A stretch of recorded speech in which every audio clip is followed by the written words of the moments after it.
go. Yeah. For those of you that want to know what we're all about, it's like this, y'all. This is 10% luck, 20% skill, 15% concentrated power of will, 5% pleasure, 50% pain, and 100% reason to remember the name. No, all day, all night.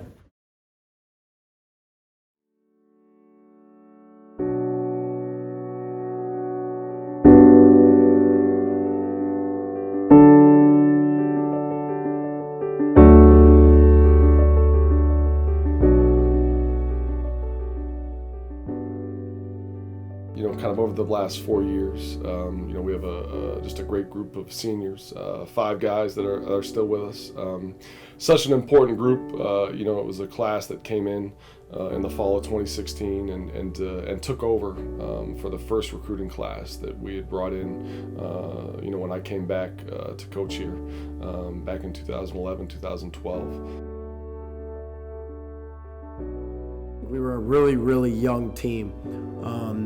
And I think we struggled offensively, defensively. Like, we were just at a place where everything could be improved.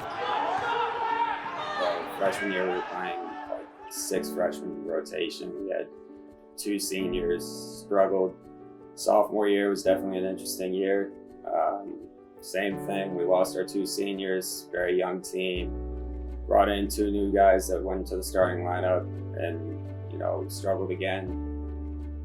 We had guys who definitely were committed and wanted to work hard and wanted to win, but then we had other guys who I think would just wanted to be there, kind of go through the motions a little bit, and it kind of showed through our schedule, and we lost a lot of games. And it was a group that had a chance to play right away, play significant minutes early on. We graduated a very strong group, the spring prior, a group that had kind of gone through a similar process through their 4-year career. And, I look back, on that group of seniors from 2012 to 2016 and felt like it was a really important moment for me and for the program to kind of really reflect on things that we liked that we did with that group and some things that we really wanted to tweak and adjust. We had a lot of talent, similar to this year's team, maybe not as much, but close to it. And we weren't really able to put it all together. There were times when we had like 5 freshmen on the court, so we're really young. And I think that's what has led to us being to where we are today. Like, we've all kind of grown together and gotten to play with each other so much. Yeah. We got right here, Coach Ackley, Sean Gilmore, Alex Dorion, and Devon Raleigh.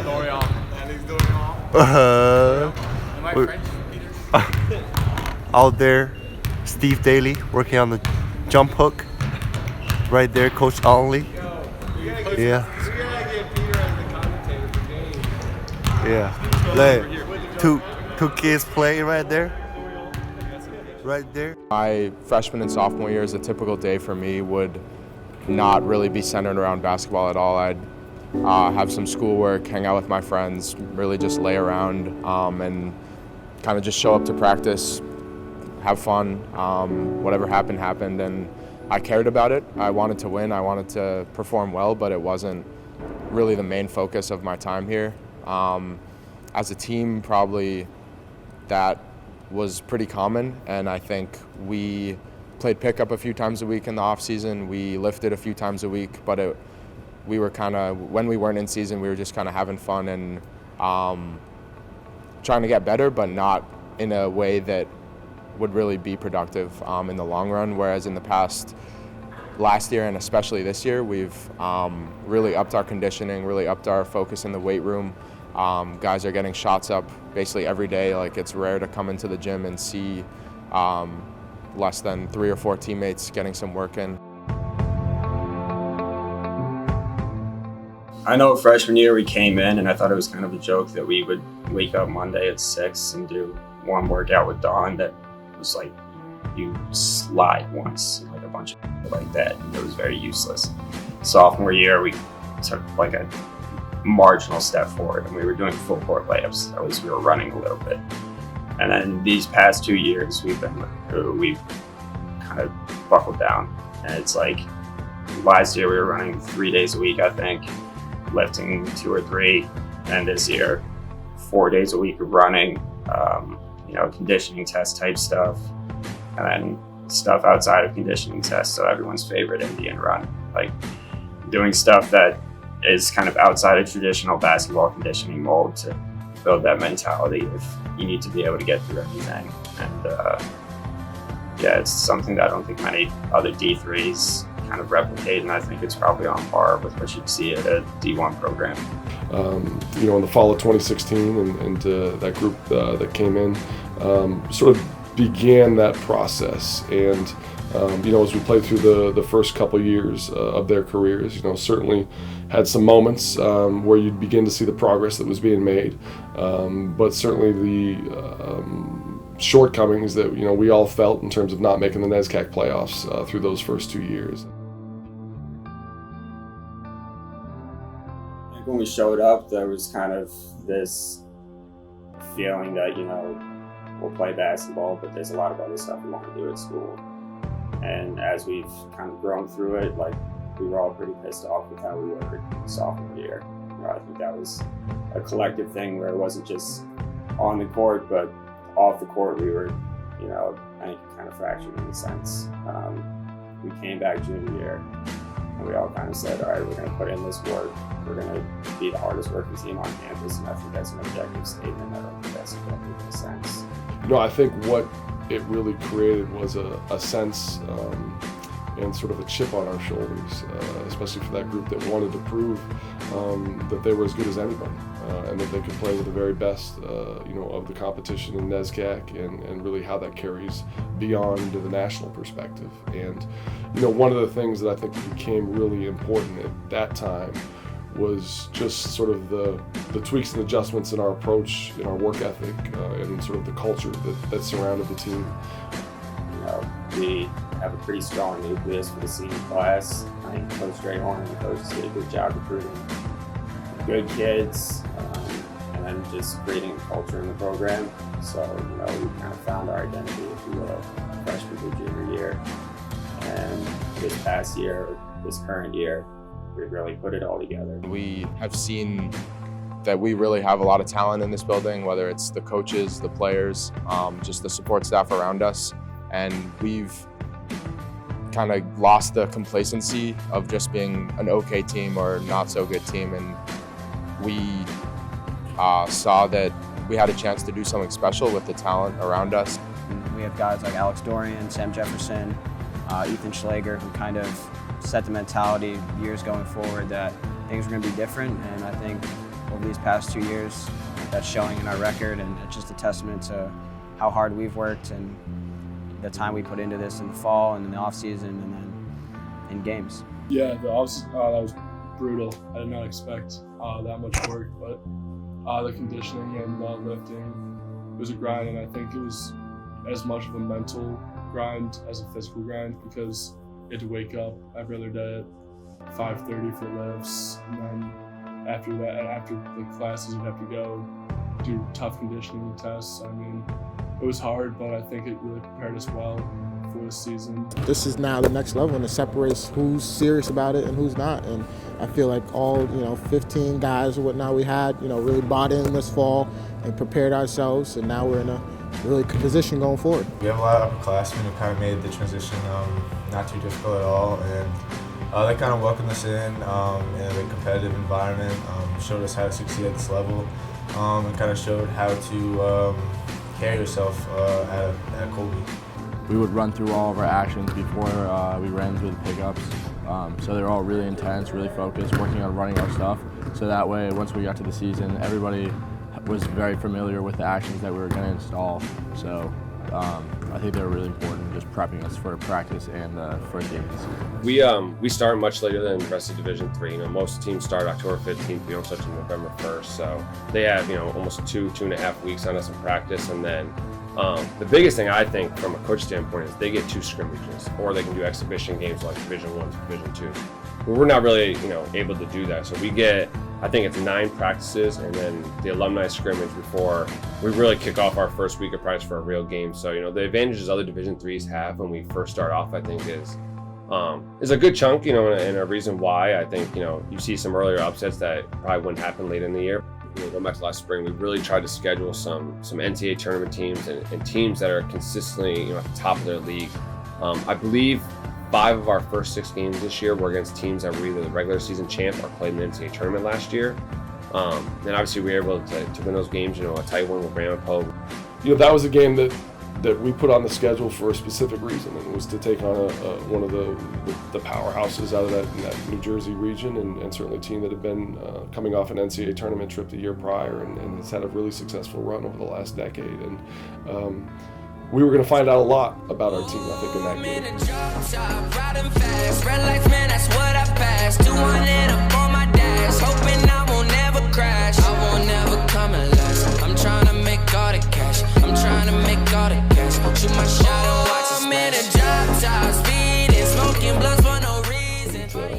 it was a great opener for us. The challenge to get ready in a quick 14-day period is always unique in the sense of how quickly it happens. But our guys were ready from the get-go. And, as we moved through that game, had a chance to really control the game down the stretch. Ramapo made a nice run. And, as I look back on the first semester, probably I thought one of the most significant moments was, late in that game when we had to get a defensive stop. They scored, I think with 20 or 30 seconds left to go up 2 after we'd been up. So it was kind of a nervous moment. And then I'm coming up the court. I look over to Coach Dorion, see if he wants to call a timeout. He just gives me the motion, like, just play. I get over half court. I see Sam cut across the middle of the lane, turns in, gets the ball, scores, and then I think they called the timeout, and we went into overtime, and were able to pull it off in the extra 5 minutes. I think to start off the year with an overtime win over a team that went to the Final Four is really something. And Ramapo is a really well-known team throughout, the Northeast and, the up and down the East Coast for basketball. I remember I was, talking to a professor, and, I told him who we were playing, opening up the season. He's like, "Wow, it'd be a miracle if you guys beat them." And I'm like, "Well, have you not watched us at all? Like, what school do you go to?" So we won. It was a nice little kind of reminder that it's kind of us against. It felt like us against everyone.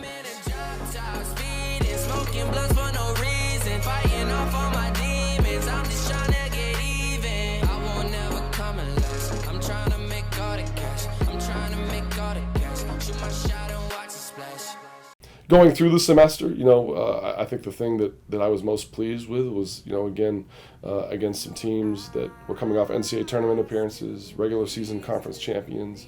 5 of the first 6 games were against tough competition. And, these guys handled every single one of those tests. Go to sleep, I can see it like a movie in my dreams. Putting my face in the dirt on the ground. Through the first 13 games and sort of the points per game differential, we actually are number 1 in the country right now in that margin. And I think, again, it speaks to how consistently we've been able to play over the course of a 40-minute game, regardless of who the opponent is, and really our ability to impose kind of the identity that we want on a game over that 40-minute time frame. To my ranch, turning to riches. Glad when it was Christmas. We ain't even barely get presents, but we was gifted. In a school of failure, we present perfect attendance. Welfare, baby, we working with what they give us. Made me some comments, judge still gave me a sentence, no period. Jefferson, far side wing, 3 ball, yes. For us to beat them by 40 and the way we did it, where we're moving the ball, sharing the ball, we're having fun, defending. I thought that was really I won't say a turning point in the season because we started off solid, but I thought that was a big game for us just to see that when we're all clicking, we're really just unstoppable. We went down to New Jersey for a tournament, and we played NJCU. Has a very different style of play that we're not really accustomed to. And we still took the challenge, and we beat them pretty fairly at the end of the game. And I think that just showed to the versatility and kind of how our style of play really works in any system. Target my goals and I'ma shoot the arrow. When God turned the heat up on me, he said you De Niro. Play your part, got some brains like the scarecrow. Let's play it smart, cause we ain't playing checkers, this is chess, play your pawns. Sit back like a king, when they move, make your mark. And never ever let your competition take your heart. Say I believe in myself. When everybody stop believing, never leave on yourself. They had my back against the wall, I had to lean on myself. Almost made me put my dreams on the shelf. I'm tripping. Laws of attraction, you just think I'm rapping. I'm just putting out the energy so I can grab it. Everything that's in my memory that I imagine is finally here. 100 million in a year. I still believe it. Being able to go back home with the team to New Jersey and playing in 2 competitive games against New Jersey City and Keene, and getting 2 road wins was super exciting against 2 tough NJAC teams, which I think really gave our team a boost in confidence that we knew we had deep down, but it was reassuring that we got those 2 road wins. Our first really big test that a lot of people were talking about as kind of a defining early season game. Are these guys good enough? They're gonna head down to New Jersey and play these physical, tough guys. Will their style of play work? And I don't even think we played great in our style, but we were able to out-tough them at times and come away with a couple really decisive wins that showed that even when we're not at our best, we're able to beat some of the top teams in any region in the country. It was a cool experience, first bonding, going to New York City, hanging out, playing two tough games right back to back, and we really, I think that was kind of the point where we really came together and we can do something special. What did he just say? Okay, KB. Soft ass came up. Yo. Okay. It's KB coming at y'all live in the flesh. You already know. We know. Y'all wanted some hot rhymes, so I'm about to give it to you. Yes, sir. I'm gonna lay it down nice and simple for y'all. All right. Let's get to it. We're ready. You want it? Once he starts flowing, then turn on the camera. Yo, it's for the documentary. Shut up. All right. I got these dudes coming for me from the left and right. I don't think they want the sauce because I got the bite. I'm taking it right and left with my Euro. Hitting threes from the deep like I'm Sam Jefferson. Hey.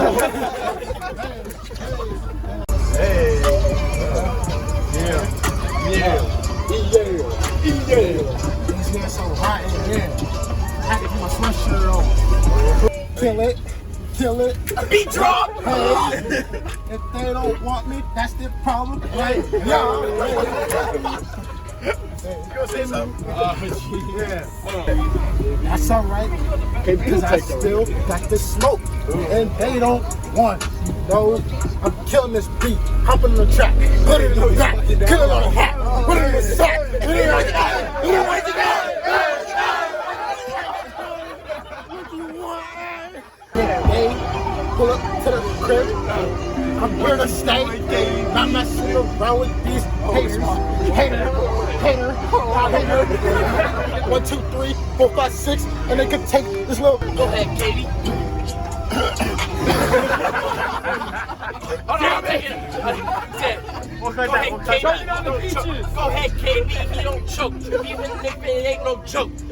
I'm the choke. I think he's no choke. Yeah. He don't swallow. No more joke. Hey, I'm here for real. Here to kill all these dudes that was hating on my name from the start. Yeah, start. Coming for all the kills. Yeah. What? Let him know, KB. We had a 12-hour bus ride coming back from New Jersey, and that wasn't fun at all. But we made the best of it, and just being with my brothers, my teammates. Nothing else really beats that. So.